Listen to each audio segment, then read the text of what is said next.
Okay, welcome back to the channel. We are back with a film study this week. Dmitry Bivol versus Artur Beterbiev is going to happen in a few days as of this recording. So wanted to look at some things on both sides. This is going to be the Dmitry Bivol video. We'll have an Artur Beterbiev video up separately. And hopefully both of those will be quick so you can get out of here nice and easy, watch some film, see what can translate into this fight and what may not, and overall what matters and what doesn't. So here on the channel, youtube.com/Bryan Fonseca.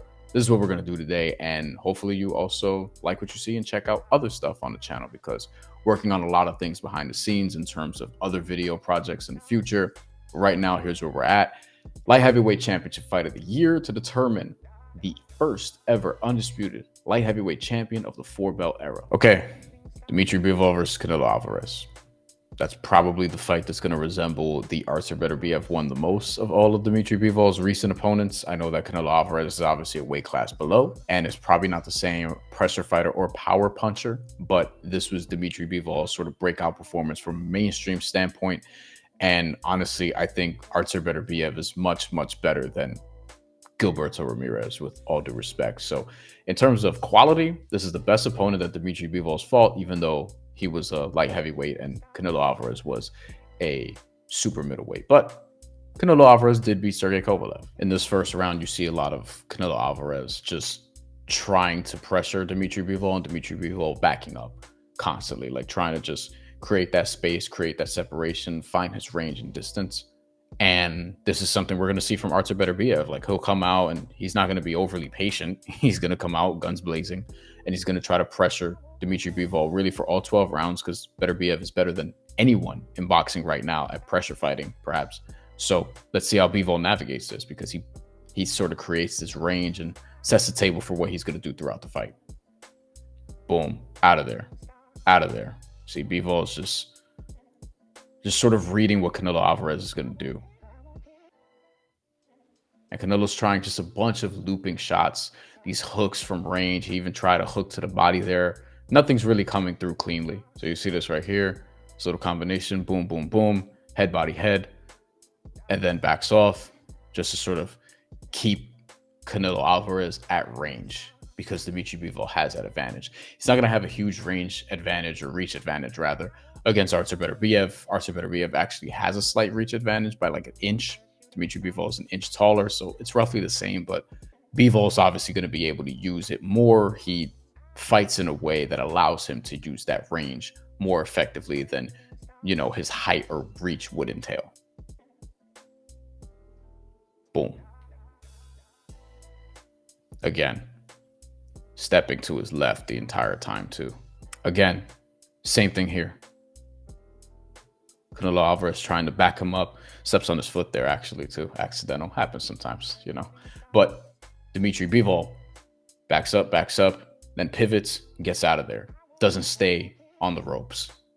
Very, very smart about knowing where he is. I mean, he's elite. Like, these are the elite of the elite, both of these guys, Bivol and Beterbiev and Canelo Alvarez.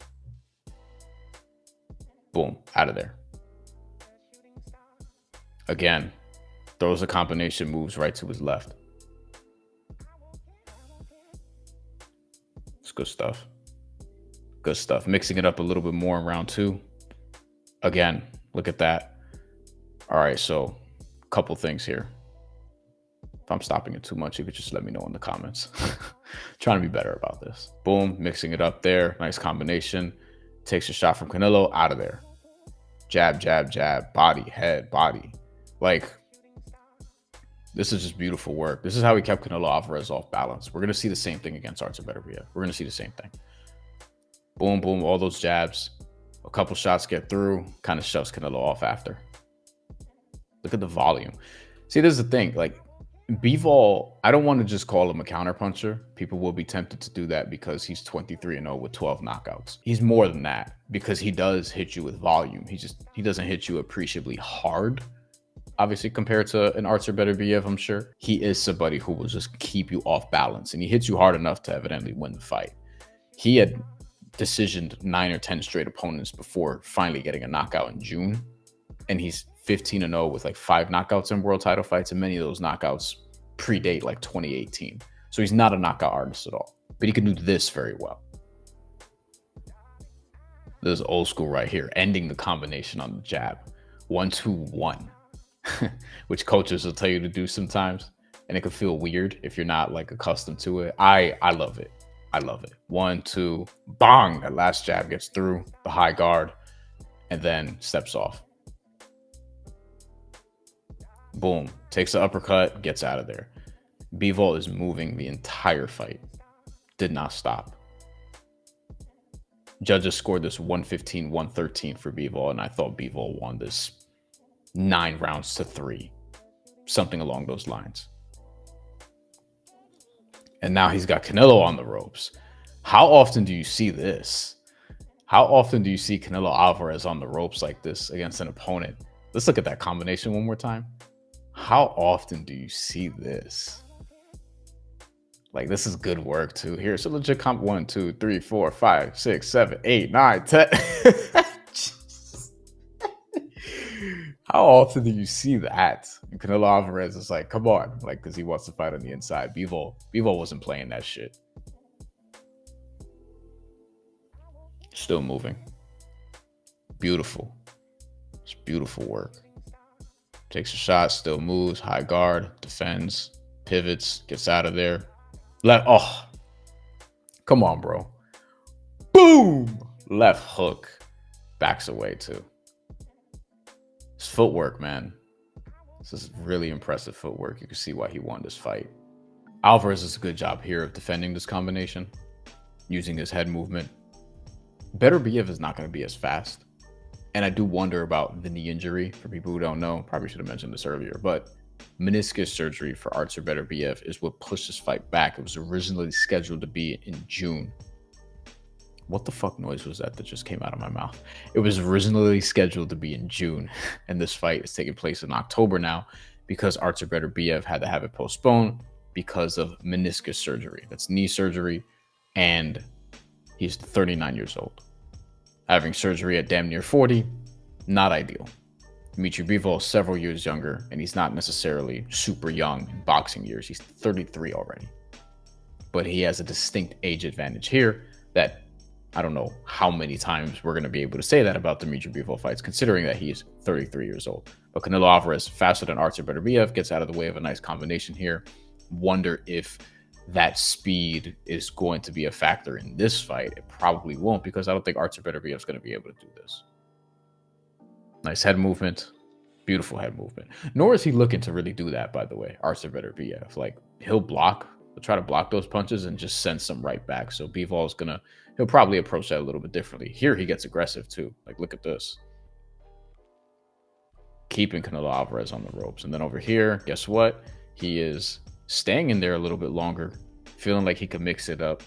Got some confidence. Canelo Alvarez has a moment there. Ooh, that's nice. I don't want to box Dmitry Bivol in and just call him a counterpuncher, but left hook here from Canelo Alvarez. It's blocked.